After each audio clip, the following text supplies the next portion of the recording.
Olá, seja muito bem-vindo, seja muito bem-vinda a mais um conteúdo específico do nosso Circuito Mulher. E neste palco hoje nós vamos trazer uma pessoa muito especial que vai falar pra gente um pouco, vou deixar para que ela conte a respeito do que ela vai falar. Maíra, seja bem-vinda ao nosso palco virtual aqui no Circuito Mulher. Muito obrigada, adorei o convite que a Renata Torres, da Diva Diversidade Agora fez para participar desse circuito. Enfim, hoje a ideia é bater um papo rápido, bastante informal, mas com conteúdos que têm muito a ver com a minha jornada de empreendedorismo e com algumas reflexões também importantes sobre o papel da mulher dentro desse ecossistema de empreendedorismo e inovação no Brasil e no mundo. Então, estou bem animada. Que legal! O que deixa a gente mais feliz, sabe, Maíra, é a gente saber que esse conteúdo vai atravessar os oceanos, ele vai chegar a tantas pessoas que vão poder também, da sua forma, dentro da sua cultura, do seu país, levar algo novo para o seu dia a dia. Então, eu quero que você se sinta super à vontade, porque a partir de agora o palco é todinho seu. Muito obrigada por essa passagem de bastão e vamos lá. Então, muito prazer a todos, estou realmente muito feliz de estar aqui. Eu sou Maíra Pimentel e para começar a falar sobre esse papo de hoje, que eu criei esse título, né, de Empreenda-se, porque tem a ver muito com esse espírito, né, de empreender e de querer tomar as rédeas da nossa vida. Eu vou contar um pouquinho de mim a partir da minha ancestralidade, né? Eu sou filha da Rosane e do Wagner. Hoje eu empreendo na área de educação e tecnologia, então eu costumo dizer que eu sou quase uma piada pronta, porque minha mãe é educadora, rede municipal e estadual aqui do Rio de Janeiro, minha família é de Nova Iguaçu, Baixada Fluminense, Carioca, e meu pai da Ilha do Governador, técnico da IBM, né? Então, quando eu brinco que eu sou uma piada pronta, é muito nesse sentido, né, de hoje trabalhar com educação e tecnologia, apesar de nem sempre ter sido assim. Além disso, sou companheira do Cláudio já há 22 anos, que estamos juntos, e mãe do Tito e da Laura. E aí, falando do Tito especialmente, ele tem muito a ver com a minha jornada como empreendedora e até com um momento muito importante da minha carreira, quando eu fiz uma transição de trabalhar na área de tecnologia para começar a trabalhar com educação. Mas para falar disso, eu acho que é importante também contextualizar um pouco de uma linha do tempo, né? Porque se hoje eu empreendo na área de educação e tecnologia e já estou empreendendo desde 2010, nesse voo solo, né? Muito desafiador que é empreender nesse país, muito da minha base veio da formação dentro da rede pública de ensino, né? Então, eu sou muito apaixonada por questões de política pública na área de educação. Isso vai aparecer também na minha conversa hoje com vocês.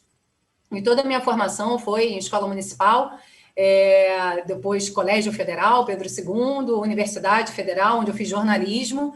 E aí já deve começar a pintar um pouco de curiosidade. Poxa, fez jornalismo, mas trabalha com educação e tecnologia, né? Como é que essas coisas se esbarram? E aí começa um pouco da minha jornada até profissional. Eu, quando me formei e fiz jornalismo, fiz comunicação social na UF, a minha ideia naquele momento era que eu ia trabalhar escrevendo artigos para revistas, né? Só que eu me formei no final da década de 90, então eu peguei a explosão da web comercial no Brasil. E aí tive a chance, a sorte, o privilégio de poder trabalhar já começando a criar conteúdo para a internet, né? E isso a gente está falando lá de 96, 97, 97, 98. E aí comecei trabalhando com desenvolvimento de conteúdo para a internet na Petrobras, comecei lá como estagiária e depois comecei a fazer alguns projetos de freelancer, depois fui trabalhar no KD. E aí, para quem é mais da minha geração, né, eu tenho 45, era o Google da nossa época, né, era o grande buscador na internet. E aí, desse caminho, eu fui trabalhar com o que na época seriam até as startups, né, as empresas que trabalhavam com tecnologia para resolver problemas em larga escala. Entrei nesse universo de tecnologia, coordenação de equipes e projetos, ou seja, me distanciando para caramba do universo do jornalismo, né? E aí já entra um pouco de empreendedorismo, de certa forma, porque como era um mercado muito novo, eu já nesse momento já tive que criar minha empresa para começar a desenvolver projetos e prestar serviços, e isso foi desenvolvendo em mim uma veia que lá, né, naquele momento de início de vida profissional, eu não tinha muita clareza, né, do que eu ia fazer. E aí, dentro dessa jornada, entre 2000 e 2004, né? Eu comecei a trabalhar não só com tecnologia, internet, mas fui para o mercado de telecomunicações, também quando o celular começou a ser, né, comercialmente distribuído aqui no Brasil. E aí, vamos relembrando, né? Eu só fiz comunicação social e estava imersa no mundo da tecnologia, sempre trabalhando com coordenação de equipes e projetos, e eu engravidei do Titão, do meu mais velho, que vai fazer 19, e durante a gravidez, eu acho que isso é um privilégio realmente do universo feminino, né? Eu fui realizando, que eu trabalhava muito, sempre gostei muito de trabalhar, né? Sempre gostei muito de produzir, e falei, bom, já que eu tenho essa relação tão intensa com o trabalho, eu queria trabalhar com alguma coisa que de fato pudesse contribuir com o desenvolvimento, né, local, regional, do país, quiçá do mundo, em relação a essa criança que está vindo aí, né, para que essa minha energia produtiva possa, de fato, contribuir para algo que seja mais relevante, que possa deixar um maior legado. E aí eu comecei a minha jornada também na área de educação, me formando, né, nessa dimensão de querer trabalhar com impacto social. Fui fazer uma pós em responsabilidade social e terceiro setor na UFRJ, e foi quando eu fui trabalhar no Oi Futuro, que é o Instituto de Responsabilidade Social da Oi, e conheci minha sócia, hoje em dia, na Tamboro, que é a Samara. Mas foi lá, nesse momento, né, em 2004, que eu comecei a entender o impacto da questão da tecnologia e da educação para desenvolver o potencial máximo de cada pessoa nesse país e, quiçá, no mundo, né? E daí começaram as minhas ideias de desenvolver projetos ligados à política pública e à educação, ainda dentro do Instituto, até que em 2008 a gente criou um grupo de estudos e de pesquisas, e em 2010 resolvemos empreender com a Tamboro. Como se não bastasse empreender com a Tamboro, eu ainda empreendi com uma outra organização não governamental chamada Ensina, que era um modelo global que estava chegando no Brasil, e fui tocando 2 startups nesse processo. Mas antes de eu me concentrar em falar sobre os desafios de empreender e temas que eu acho que são super essenciais quando a gente fala de empreendedorismo, de mulheres empreendendo em tecnologia e de negócios de impacto social, tem a ver com essa minha tomada de decisão de fazer uma transição de carreira, né? Então, eu vinha lá de uma indústria de internet, fui para uma indústria de telecom, tomei a decisão que queria trabalhar com impacto social. Naquele momento eu nem tinha tanta clareza que era com educação, não podia ser outra coisa, né? Eu sou uma apaixonada, uma obcecada pelo tema.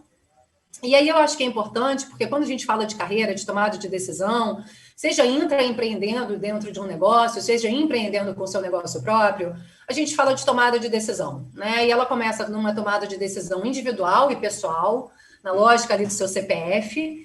Depois ela esbarra num conceito mais amplo, familiar, porque um dos grandes passos da minha vida, né, que foi tomar essa decisão de empreender, eu só consegui sustentar isso até hoje, emocionalmente, muito mais até do que financeiramente, porque eu tenho um companheiro, né, e uma família que sempre me apoiou dentro dessa jornada, e melhor do que vocês, mulheres, espero que tenham homens também aqui, que tenham chance de consumir esse conteúdo, mas sabem a carga pesada e a sobrecarga de expectativa pessoal, familiar e social que as mulheres carregam. Então, eu sempre tive uma família que me apoiou e me fortaleceu nessa dimensão da minha tomada de decisão de empreender e de abrir mão, né, de uma série de construções que eu tinha feito até então para começar um mundo novo e totalmente cheio de riscos.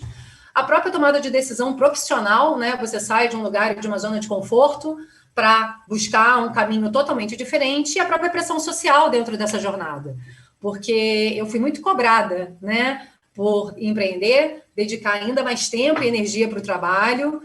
Muitas vezes, por conta da minha jornada, das minhas escolhas, eu precisei viajar muito, então eu fiquei muito tempo longe da minha família nesse processo, e aí uma pressão social muito forte, né? Então, essa tomada de decisão, ela tem que ser levada em consideração, considerando a minha história, a minha jornada, especialmente dentro dessas dimensões.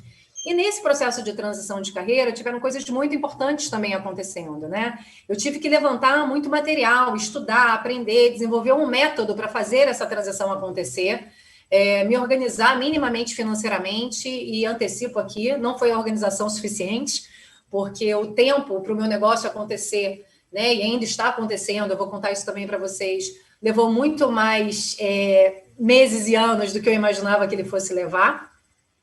Estabeleceu um processo, né, para que eu conseguisse perseguir tudo aquilo que eu estava buscando, que eu tinha estabelecido como objetivo, como uma meta pessoal, né, como um projeto de vida, de, a partir de um determinado momento da vida, empreender e gerar impacto social em larga escala, trazer ferramentas que me apoiassem nessa gestão, né, nessa jornada, que é uma jornada tão desafiadora, e eu acho que especialmente no Brasil, né, falar de empreender realmente e de forma ética, né, é super desafiador, né, de forma correta, e ainda assim divertida e leve, não é nada simples, e trazer pessoas, né, uma rede que pudesse me apoiar e junto comigo construir esse negócio, falando especificamente da Tamboro, mas pessoas e rede que também pudessem me apoiar na minha dimensão pessoal, social e familiar, que foi o que eu falei no slide anterior sobre as dimensões tão importantes quando a gente toma essa decisão.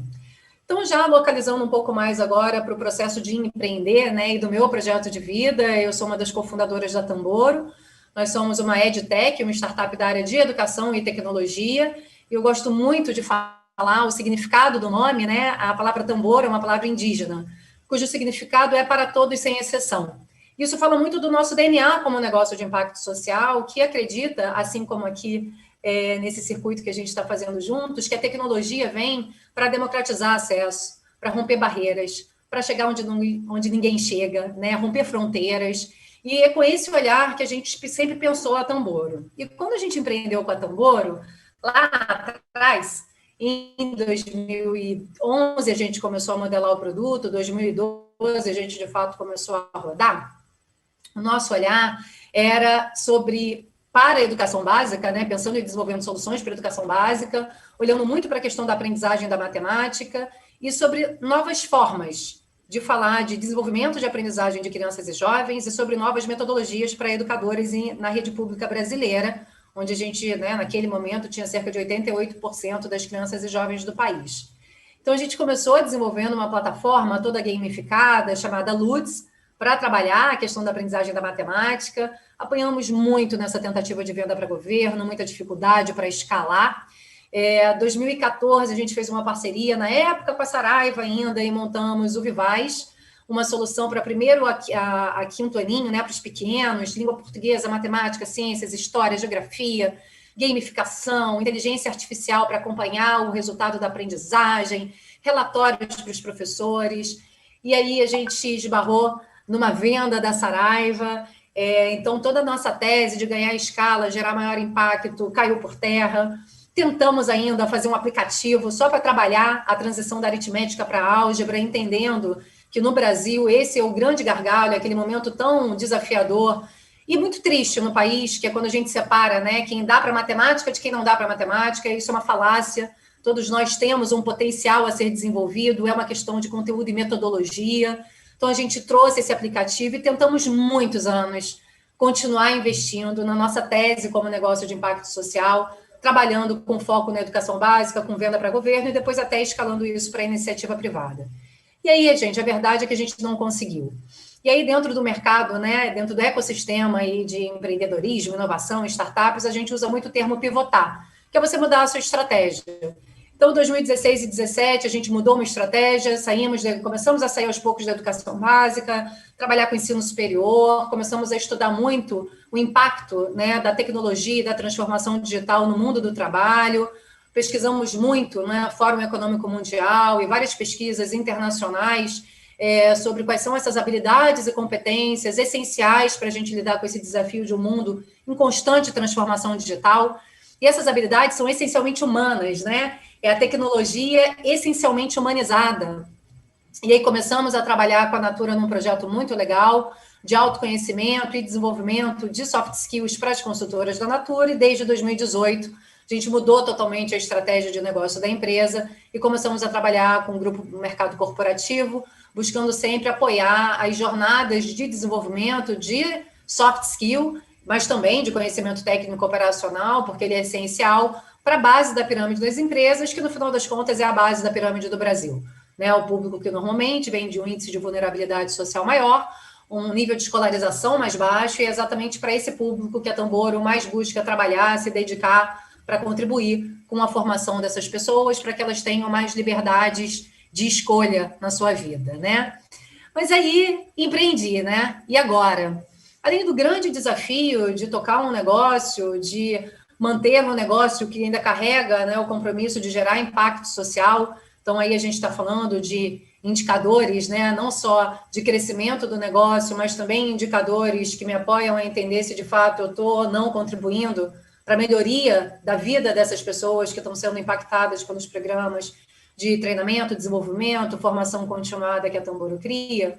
Além disso, eu também comecei a me colocar como corresponsável para fortalecer um ecossistema onde eu muitas vezes me via muito só, né? Como uma mulher empreendedora dentro de um ecossistema essencialmente branco, masculino, hétero, né, onde a gente não fala de diversidade, onde é um ecossistema, eu trouxe aqui a definição do que é o ecossistema, né? Esse conjunto de comunidades, né, de um determinado local, que se interrelacionam, que trocam, né? E o ecossistema ele só se fortalece quanto mais os indivíduos desse ecossistema estiverem juntos, unidos, fazendo isso tudo acontecer. Então, dentro dessa discussão do ecossistema, entra a dimensão da equidade, né? E aí a gente está falando de gênero, e esse gênero do qual o tempo todo eu sempre me senti ali dentro dessa jornada empreendedora, e aí falando da tecnologia até antes de empreender, porque como eu comecei a trabalhar nessa indústria lá atrás, ainda no iniciozinho, né, dos anos 2000, 99, por aí,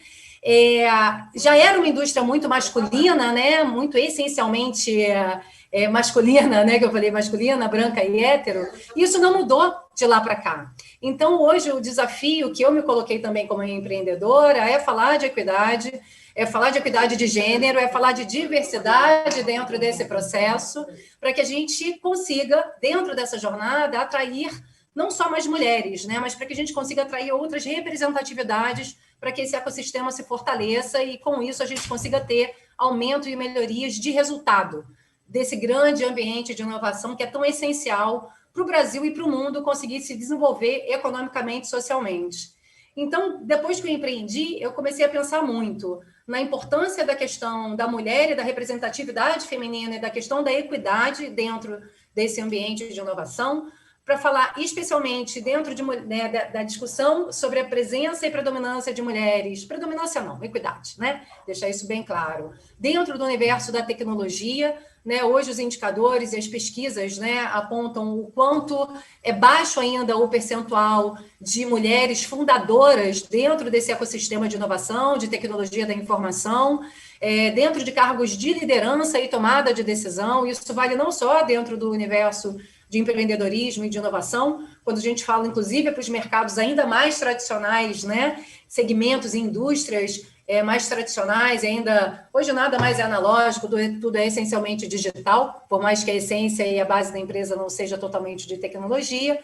E aí essa discussão sobre as mulheres dentro desse mundo tech também passou a ser um espaço meu de investigação, de pesquisa, né? Estar aqui hoje, para mim, faz parte do meu objetivo como empreendedora de disseminar e trocar mais experiências, práticas e aprender com outras mulheres que também estão vivendo esse desafio. E, por último, falar, tem mil outros temas, né? Mas, já começando a me aproximar aqui do final, falar sobre a importância do equilíbrio, né? E do autoconhecimento, do autocuidado dentro dessa jornada.